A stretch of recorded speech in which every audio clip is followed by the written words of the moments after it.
Hello guys and welcome back. So nandito na naman tayo sa ating Cooperative Code of the Philippines series. This is based on the Republic Act number 9520, Philippine Cooperative Code of 2008. So before tayo mag-start, please subscribe to our channel for more videos. Last time na pag-aralan natin ang general concepts and principles of a cooperative. So this time pupunta naman tayo sa chapter 2 or the organization and registration of cooperative. So medyo mahaba-haba itong magiging discussion natin for today and magiging medyo wordy dahil maraming nilalaman itong chapter 2. So ayan. So let's get to chapter 2, organization and registration of cooperatives. Okay. So, to give you a summary of this chapter, ito yung magiging summary natin. Pero, sa video na ito, mukhang ang mararating natin ay hanggang sa ito. Okay? Bylaws and amendments. Okay? So, itong first part 1, pag-aaralan natin ito, yung mga nasa bullet point sa left side. And on the next video, we will tackle the mga right side bullet items. Okay? So, umpisa natin sa purpose ng cooperatives. Ano nga ba ang mga different purposes according to the cooperative code? Okay. So, isa-isayin natin. Itong mga purposes na ito, by the way, para lang malinaw sa inyo, generally, isang purpose ang pinipili ng mga cooperatives natin. Okay? And ang tawag sa kanila kapag, syempre, kapag isang purpose lang, ang tawag sa kanila ay single purpose cooperative. Pero kapag meron silang mga different purposes, okay? So sila ay matatawag na multi-purpose cooperatives. And ang implication po ng cooperative code later on ay magkaiba when it comes to single purpose and multi-purpose. Medyo may mga additional requirements pa when it comes to multi-purpose cooperatives. Okay, so umpisa natin. Number 1, to encourage thrift and savings mobilization among the members. Number 2, to generate funds and extend credit to the members for productive and provident purposes. Number 3, to encourage among members systematic production and marketing. Number 4, to provide goods and services and other requirements to the members. Number 5, to develop expertise and skills among its members. 6, to acquire lands and provide housing benefits for the members. Number 7, to insure against losses of the members. Next, number 8, to promote and advance the economic, social, and educational status of the members. 9, to establish, own, lease, or operate cooperative banks, cooperative wholesale and retail complexes, insurance and agricultural, industrial, processing enterprise, and public markets. Number 10, to coordinate and facilitate the activities of cooperatives. Number 11, to advocate for the cause of the cooperative movements. Number 12, to ensure the viability of cooperatives through the utilization of new technologies. 13, to encourage and promote self-help or self-employment as an engine for economic growth and poverty alleviation.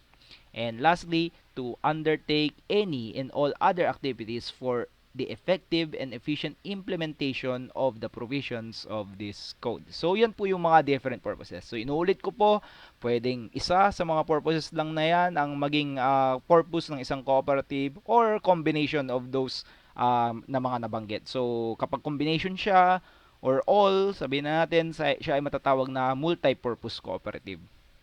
Okay. Next naman, punta tayo sa objectives and goals of a cooperative. So, ang primary, okay, primary objective ng cooperative ay, ayan, nabanggit sa ating cooperative code, which is to help improve the quality of life of its members. So, ultimately, binubuo talaga yung cooperatives for the benefit of the members. Okay? Yun po ang parang kumbaga bottom line when it comes to the creation of a cooperative para para maging beneficial siya sa mga members nito. Okay? Pero syempre kapag meron tayong tinatawag na objectives, meron pang mga kumbaga mas maliliit pang mga objectives and yun yung mga tinatawag nating mga goals, 'di ba? So in order to achieve this parang kumbaga primary objective na tinatawag natin, may mga certain little objectives or goals na tinatawag na kailangan ding natin ma-achieve. Okay? At yan po ay nakasulat dito. Okay? So letter A, provide goods and services to its members to enable them to attain increased income savings, investment productivity, and purchasing power, and promote among themselves equitable distribution of net surplus through maximum utilization of economies of scale, cost sharing, and risk sharing. Okay, may mga times kasi na on your own, for example, ikaw ay isang, let's say, ganito, magsasaka. Okay, isang magsasaka. On his own, meron siyang lupa, pero um, parang kumbaga limited lang yung pwede niyang gawin. Okay? And when it comes to knowledge, syempre yung mga processes or proseso niya sa pagsasaka, limited lang din kung hanggang saan. I mean, kung hanggang saan lang yung nalalaman niya or naipass down sa kanya ng kanyang mga magulang if ever pinamana sa kanya yung sakahan. Okay, pero kapag yung magsasakang yun ay sumama sa kooperatiba ng mga magsasaka, okay, yung mga magsasakang yun, okay, pwede silang mag-share ng information, pwede silang mag-share ng mga resources. Okay? And dahil doon, so parang kumbaga, magiging beneficial 'yun sa bawat member ng specific cooperative na 'yun. Okay? Next, we have provide optimum social and economic benefits to its members. Letter C, to teach them efficient ways of doing things in a cooperative manner. Letter D, propagate cooperative practices and new ideas in business and management. Letter E, allow the lower income and less privileged groups to increase their ownership in the wealth of the nation. So by the way, mas nagiging actually kumbaga beneficial ito when it comes to yung mga um, mga members na medyo 'di ba? Medyo hindi gaanong kalaki ang kapital. Kasi usually, ang pinaka magandang benefit na nakukuha nila once na nag-join sila sa cooperative is yung tinatawag nating information. Okay? Or yung knowledge na makukuha nila from the cooperative. May mga certain information or knowledge na pagka-acquire nila, yun, parang kumbaga malaki ang magiging effect nila ng information or knowledge na yun sa kanilang business or sa kanilang kung ano man yung pinagkakakitaan nila or whatsoever. Okay? Letter F, to cooperate with the government, other cooperatives, and people-oriented organizations to further the attainment of any of the foregoing objectives. Okay. So next, let's tackle cooperatives not being in restraint of trade. Okay. So ano nga bang ibig sabihin nito? Basahin muna natin. No cooperative or member or act thereof which complies with this code shall be deemed a conspiracy or combination in restraint of trade or an illegal monopoly or an attempt to lessen competition or fix prices arbitrarily in violation of any laws of the Philippines. So kapag napag-aralan nyo sa economics, 'di ba?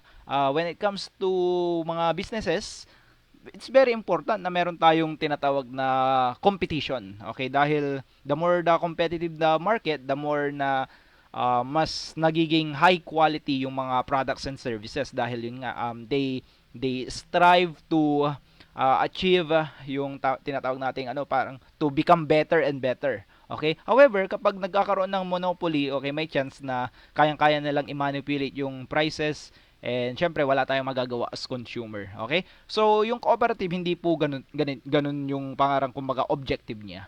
Okay? So, bawal po. Okay? Bawal po yung ganun. So, sabi dito, no cooperative or method or act thereof which complies with this code shall be deemed in a conspiracy or combination of in restraint of trade, di ba? So hindi po 'yun hindi po 'yun yung objective ng isang cooperative. Ang objective po ng cooperative ay yun nga, yung benefit, okay? Number one objective is yung benefit ng kanyang mga members.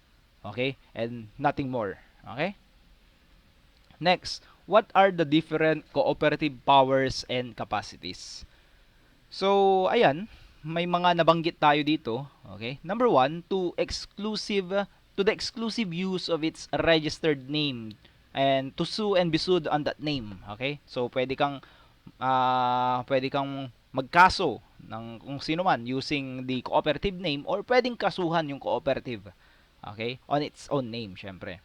Number two, the what we call the right of succession, okay, wherein the right to continue, okay, to continue operation further, okay. Later on, mapag-aaralan natin yung term ng isang cooperative.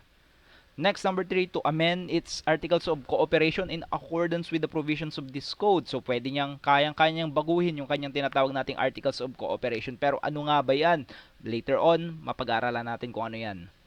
Number 4, to adopt bylaws not contrary to law, morals, or public policy, and to amend it and repeal the same in accordance with this code. So, yung mga bylaws, parang kumbaga mga rules po yan dahil under the articles of cooperation, may mga certain items na ilalagay natin dyan. Pero hindi po lahat mako-cover ng articles of cooperation. So, yung mga iba, mga other specific thing which is usually of secondary importance compared to the mga contents ng article of cooperation ay nilalagay natin sa tinatawag nating bylaws or cooperative bylaws. Next, number 5, to purchase, receive, take or grant, hold, convey, sell, pledge, mortgage, and otherwise deal with such real and personal property as the transaction of the lawful affairs of the cooperative may reasonably and necessarily require, subject to the limitations prescribed by law and the Constitution. So, habang binabanggit natin yung mga powers, mukhang familiar din siya dahil mukhang halos pares din dito sa ating corporate powers. Okay? Next, number 6, to enter into division, merger, or consolidation as provided in this code. Number 7, to form subsidiary cooperatives and joint federations and unions as provided in this code. So, yung mga federations and unions, later on, pag-aaralan po natin yung mga yan.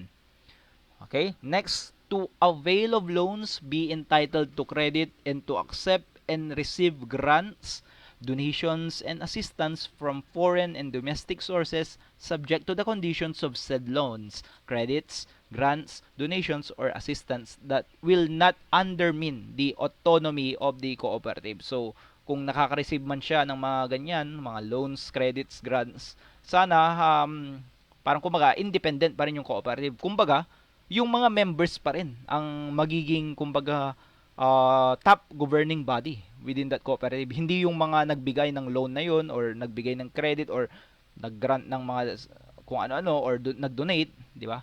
So, yung mga yan, okay, pwede silang maka-receive ng mga ganyan pero it can't be used to undermine the autonomy of the cooperative. Simply put, parang kumbaga ano yan, parang kumbaga to gain control of the cooperative, hindi po.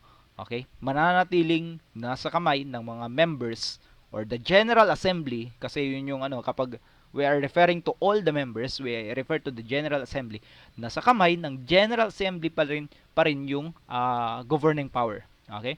The authority, upon request or written request, shall provide necessary assistance in the documentary requirements for the loans, credits, grants, donations, and other financial support. Number 9, to avail of preferential rights granted to cooperatives under the Republic Act number 7160, otherwise known as the Local Government Code, and other laws, particularly those in the grant of franchise to establish, construct, operate, and maintain ferries, wharves, markets or slaughterhouses, and to lease public utilities including access to extension and on-site research services and facilities related to agricultural and fishery activities. Number 10, to organize and operate schools in accordance with Republic Act number 9155, Governance of Basic Education Act of 2001 and other pertinent laws. And to exercise such other powers granted by this code or necessary to carry out its purpose or purposes as stated in the Articles of Cooperation. Okay? Next, we will tackle what we call an economic survey. So, what is an economic survey? So, every individual or group of individuals or cooperatives intending to form a cooperative under this code shall submit to the authority. So every time we refer to the authority, tandaan nyo po that we are referring to the CDA or the Cooperative Development Authority. Okay? A general statement. So take note of that term, general statement, describing among others the structure and purposes of the proposed cooperative. Okay, provided that the structural and actual staffing pattern of the cooperative shall include a bookkeeper. Provided further that they shall not be allowed to operate without the necessary personnel and shall also submit an economic survey indicating therein the area of operation, the size of membership, and other pertinent data in a format provided by the authority.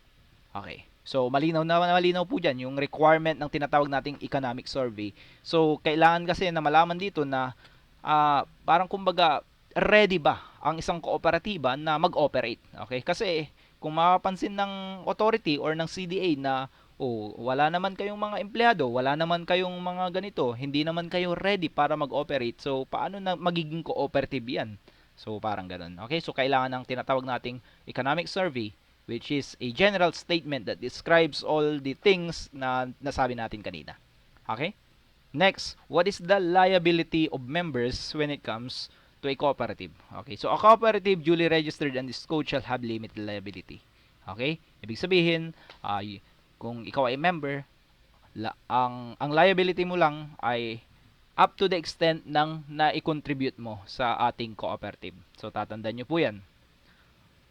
So next, what is the term of a cooperative? So gaya ng old corporation code, we have a term of 50 years initially. So 50 years from the date of registration unless sooner dissolved or unless said period is extended. The cooperative term as originally stated in the Articles of Cooperation may be extended for periods not exceeding 50. So, parang technically, pwede mo ma-extend yan hanggang mag-live siya forever, parang ganun. So, pwede. Okay? And also, provided that no extension can be made earlier than 5 years prior to the original or subsequent expiry dates or dates unless there are justifiable reasons for an earlier extension as may be determined by the authority. So, take note of that. Next, punta tayo sa tinatawag nating Articles of Cooperation. So, kung maalala nyo, meron din tayong tinatawag na Articles of Incorporation when it comes to a corporation. Pero kapag cooperative, ang tawag po dyan ay Articles of Cooperation. Okay? So, what is an Article of Cooperation? Okay, so nandyan yung mga different important details natin regarding the cooperative such as yung mga founding members, yung mga purposes, okay, at kung ano-ano pa which will be later on matatakal natin. Okay, so unahin muna natin to. All cooperatives applying for registration shall file with the authority. So CDA po ito. The Articles of Cooperation which shall be signed by each of the organizers and acknowledged by them if natural persons. Kapag hindi natural persons, okay, and by the chairpersons or secretaries. And if juridical persons, okay, before a notary public. So, ipapanotaryo po natin yan. Okay, so magiging public document po yan kung ano man yung pinanotarize natin. Okay? So, ano nga ba yung mga different tawag dito, yung contents ng ating Articles of Cooperation. So, number 1, or letter A, the name of the cooperative which shall include the word cooperative. So, dapat nandyan yung word na cooperative. So, ABC Cooperative, XYZ Cooperative. Okay, parang ganun. Okay? So, letter B, the purpose or purposes and scope of business for which the cooperative is to be registered. So, nabanggit natin yung mga different purposes kanina. So, ang kulang na lang is pipili lang among those purposes. Or, di ba? Isa or pwedeng multiple, pero inuulit ko, kapag multiple, ibig sabihin effectively magiging multi-purpose cooperative ka. At kapag multi-purpose cooperative ka, medyo may mga additional requirements pa tayo which will be later on mababanggit natin. Okay? When it comes to yung mga special cooperatives natin. Okay?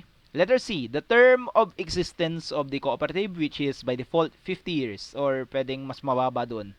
Ang maximum 50 years, pero pwede naman ma-extend for another 50 years and another 50 years and so on. Okay. Letter D, the area of operation and the postal address of its principal office. So, very, straightforward. Next, the names, nationality, and the postal addresses of the registrants, yung mga nagpaparegister. So parang ang ano nito yung incorporators when it comes to articles of incorporation, di ba? F, the common bond of membership. Okay, so yun yung binabanggit natin kanina di ba? So, first, ano natin, kung maalala nyo, first, um, generally or universally accepted cooperative principle, yung voluntary and open membership, di ba? Okay, so, parang kumbaga, bawal ang discrimination. Okay, as long as they share a common bond, okay, pwede silang maging member. Yun ang parang pinaka-ano natin diyan. Pinaka-basis natin if magiging member ba ang isang gustong maging member. Letter G, the list of names of the directors who shall manage the cooperative. So, later on, pag-aralan din natin yung mga board of directors when it comes to a cooperative. So, ang tawag din, okay, baka ma-confuse kayo kasi every time binabanggit natin na parang kumbaga halos same yung articles of or halos same yung cooperative when it comes to non-stock corporation dahil members yung tawag sa mga ano. Pero when it comes to the management body which is the, 'di ba? Hindi siya board of trustees, board of directors ang tawag natin sa isang cooperative. Letter H, the amount of its share capital, the names and residences of its contributors, and a statement of whether the cooperative is primary, secondary, or tertiary in accordance with Article 23, which will be later on pag-aaralan natin sa second part ng chapter na ito. Okay? Okay, next. The Articles of Cooperation pa rin tayo. Okay, so the other Articles of Cooperation may contain any other provisions not inconsistent with this code or any other related law. Okay, and lastly, hindi pa naman last. So, last slide na to. 4 copies each of the proposed articles of cooperation, bylaws, and the general statement. Kung maalala nyo, yan po yung ano natin, economic survey, di ba? General statement, describing something, okay, which is what we call economic survey, ang tawag doon, di ba? Required under Article 11 of this code shall be submitted to the authority. So, pag magsasubmit po tayo, 4 copies ang ibibigay natin. Each, okay? Each. So, ang pagkakaiba, kapag maalala nyo yung articles of incorporation or pagdating sa corporation, ang required lang po na i-submit natin is yung tinatawag nating articles of incorporation at the moment na ipaparegister natin. Pero pagdating sa articles of cooperation or pagdating sa cooperative law, we will submit these three. Okay, required po siya. Sabay-sabay i-submit. Okay? Pag sa corporation kasi pwedeng susunod na lang yung bylaws, pero ito sabay-sabay siya. Okay? So very very malinaw sana. Okay? Next, no cooperative other than a cooperative union. So pag-aaralan natin yung cooperative union. Okay, as described under Article 25 hereof shall be registered unless the articles of cooperative is accompanied with the bonds of accountable officer and a sworn statement of the treasurer elected by the subscribers showing that at least 25% of the authorized capital stock had been subscribed and that at least 25% again of that subscribe portion of the authorized capital has already been paid.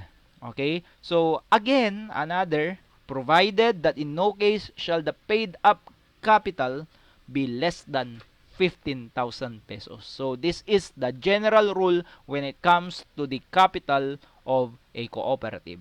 So, 25%, 25%, 15,000. So, tatandaan nyo po yun, itatak nyo po sa inyong memorya, 25% ng authorized, 25% ng subscribe ay nabayaran, and yung nabayaran dapat hindi bababa ng 15,000 pesos. So, pakitandaan po yan. Next, okay, the articles of cooperation pa rin, the authority shall periodically assess the required paid up share capital and may increase it every 5 years when necessary upon consultation with the cooperative sector and the NEDA or the National Economic and Development Authority. Okay.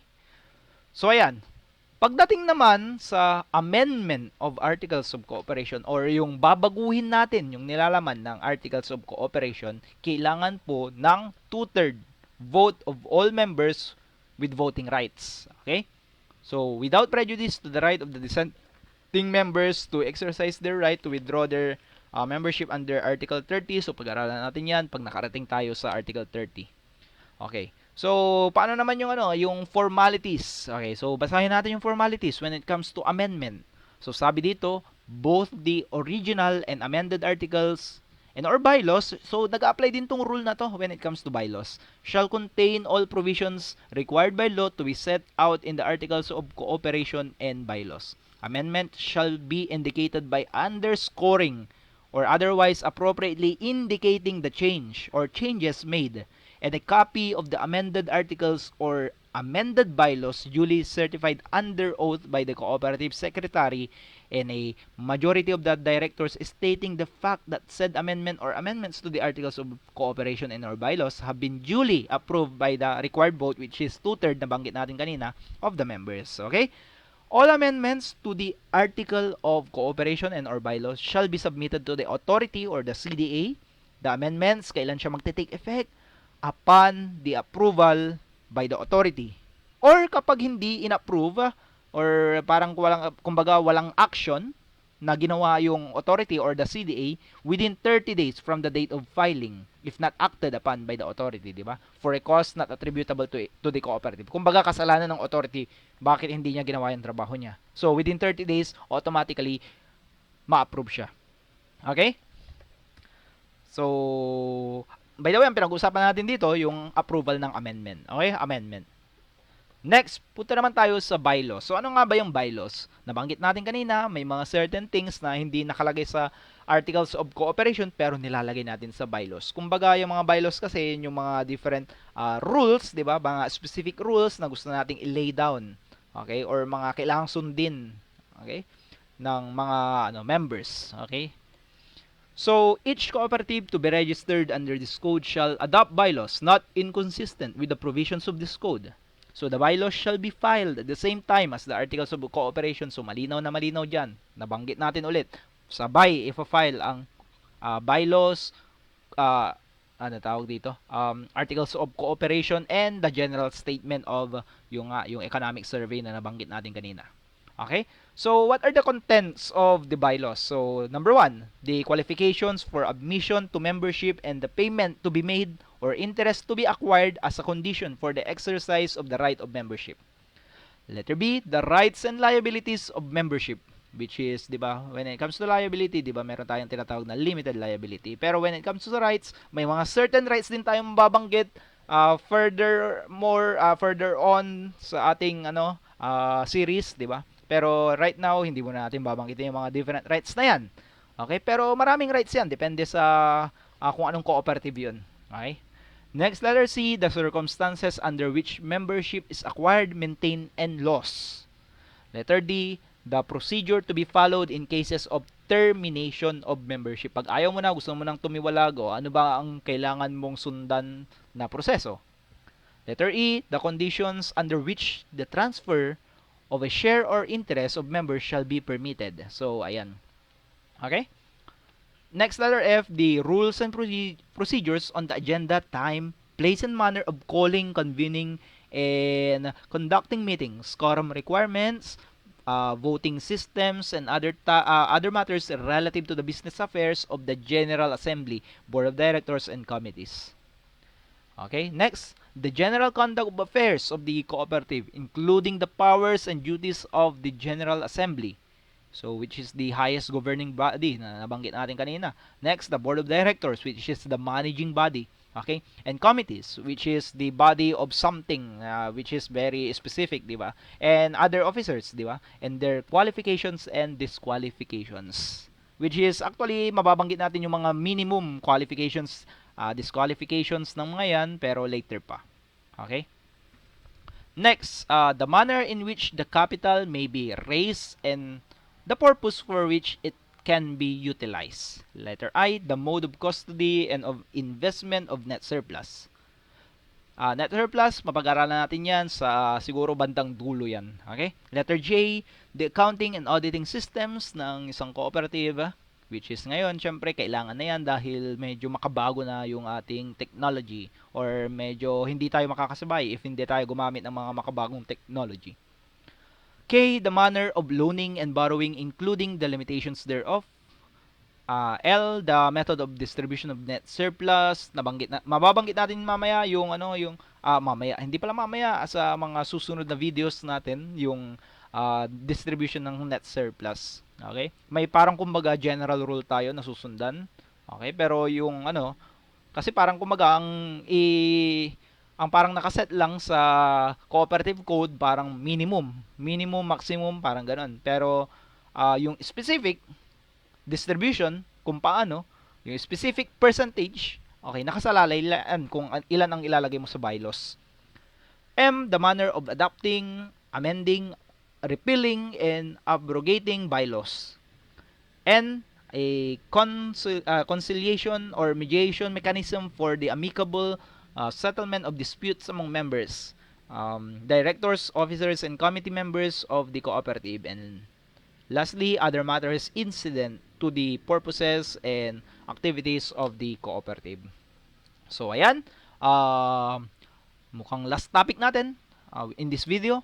So, amendment of bylaws. So, same with the amendment of articles of cooperation. Kailangan natin ng tinatawag nating two-third vote of all the members with voting rights. So, when it comes to formalities, ayun din. Kailangan din, naka-indicate doon yung mga amendments na ginawa natin. Kailangan, every time na magsasubmit tayo ng amendment, together with the original copy and with the amended article, di ba? And kailan siya magte-take effect? Upon approval. Okay? Upon approval by the authority or by the CDA. Or kapag hindi siya tinrabaho ng CDA at kasalanan niya kung bakit niya hindi tinrabaho, within 30 days, approved na siya. Okay? So, diyan po tayo nag-e-end when it comes to organization. Hindi pa tayo nag-e-end sa organization and registration. Natapos na natin yung first part ng organization and registration. So, by the next video, pag-aaralan natin yung right side, itong mga to, registration and certificate of registration, contracts executed prior to registration and effects thereof, division of cooperatives, merger or consolidation of cooperatives, the types of cooperatives, categories of cooperatives, federations, and unions. So, pag-aaralan natin po yung mga yan. Okay? So, see you and goodbye.